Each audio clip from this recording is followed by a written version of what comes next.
everyone, welcome back to the Stitches and Scribbles channel. My name is Erin, and today I am going to be doing kind of a home decor video, although it's going outside, and I guess this qualifies as home decor. I'm not really sure, you can tell me, but it's gonna go on my home decor playlist.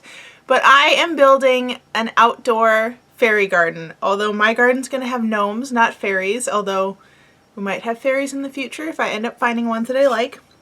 But I thought I'd show you all the prep that I'm doing as well as the actual setup of the fairy garden once I'm ready for that. So I have a bunch of pieces that I've collected right now. They're just hanging out in a flower pot that I figured has to go outside anyways, so I might as well use it to store my pieces. I have collected quite a few things, and the original intent for this was to do a fairy garden, but I'm kind of picky about the statues that I use for like the little characters. I haven't found any fairy figurines that I like yet. So if you happen to know of a good place to find those that is not a big box craft store, please let me know. I checked at Hobby Lobby and Michael's. I don't think I even saw any at Joann. But I didn't find any that I really liked. So I actually have gnomes for now because I thought that they looked a lot cuter. But I'll just kind of show you what I've got. So this is what started the whole project. This was in the St. Patrick's Day stuff, I believe, at Hobby Lobby. Yeah, it has a Hobby Lobby sticker on the back. So I'm going to put this up against a tree to make kind of a little fairy house. I also am probably going to peel the labels off the back and maybe paint the other side of the door so that I can flip it depending on seasons. So I might do like a toadstool one on the back or a mushroom one because I have a lot of mushroom themed things. But this was the first piece that I purchased. The next piece that I have is a little lamppost. It's still in the packaging right now, so it's a little bit challenging to see, but it's just a tiny little lamppost, and this also came from Hobby Lobby.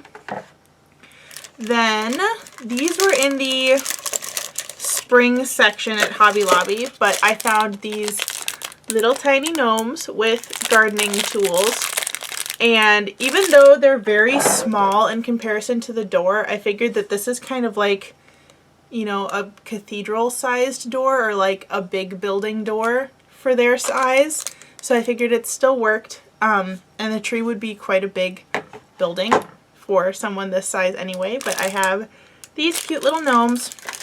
In that same spring section I also found some mushrooms to use to decorate. And then I went to Target, and in the dollar section they had more gnomes, and I liked these ones because one of them actually has a mushroom that he's holding as well as a flower, and it looks like an Easter egg, but I'm probably going to leave these out all the time. But they were so close in size to my original gnomes that I figured it would work out well to blend them together. So my first step that I'm going to do today is to coat all of those pieces in a clear, outdoor safe Mod Podge or diamond glaze or kind of whatever I've got. And I'm also going to glue all of the gnomes and the mushrooms to flat rocks. The reason for this is because I don't really want them to tip over when I place them outside. So by gluing them to a rock, I can kind of bury the rock in the dirt so that it looks like they're just standing as normal, but they'll have a little bit more security so that they won't tip over every time the wind blows or something like that. So I'm going to go ahead and get started on those and show you as I'm working on them.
So I finished all of my pieces. They ended up slightly shiny, but they don't look that different from how they were originally. The glaze didn't affect them too much. But here, well, a couple things. First, I did end up having to go over the Outdoor Safe Mod Podge with a diamond glaze just because the Mod Podge dries slightly tacky. And I knew that with like dust and dirt and outside things that the like tacky feeling was not going to work for what I wanted. So I went over it with a diamond glaze, which is what I use to protect my painted rocks that I sell over the summer. So I figured that would work. Gluing them to the little rocks made it so much easier to put the glaze on, first of all, that I didn't even realize that that was going to be part of the equation, but highly recommend. But I think it's going to be a lot easier to like half bury the rocks in the dirt and cover it a little bit so that these guys will stay standing upright and not tip over every time a breeze blows. So I think that was a win there. But here's where we run into some problems. So I planned this video out thinking that we were done with snow for the year. I wanted to have these out as like St. Patrick's Day decorations, since there's a lot of kids who walk by my house since I live so close to the school. But we're supposed to have another massive snowstorm tonight, the day that I'm filming this, which is today's Thursday, March 9th. So I'm going to put them outside for the purposes of the video and like show you where I'm going to put things. But I'm going to immediately collect them and bring them back inside because even though like I don't think the cold would do anything to them, I don't really want them to accidentally get shoveled or buried or whatever. So I'll show you where I plan on putting them, but then I'm going to bring them back inside and hopefully put them out again for actual St. Patrick's Day, because that day it's actually supposed to be like 50 degrees around here. So I probably won't be burying the rocks in the dirt because I would just have to dig them back up. But I do want you to see kind of what it's going to look like. I'm also going to have to do this fairly quickly because I procrastinated this afternoon because I was tired, probably because there's a snowstorm coming in and it feels kind of gray and heavy, although the sun's shining a little bit out there. But I just realized that it's 2:30 and school gets out at 3 and I don't really want to be trying to film this with a bunch of kids walking home from school in the background. So we're going to go do this super fast and then, yeah, I think this is going to be the last talking segment. So thank you so much for watching. If you want to follow me elsewhere, that info will be in the description box below. Make sure you hit the subscribe button for all sorts of crafty things.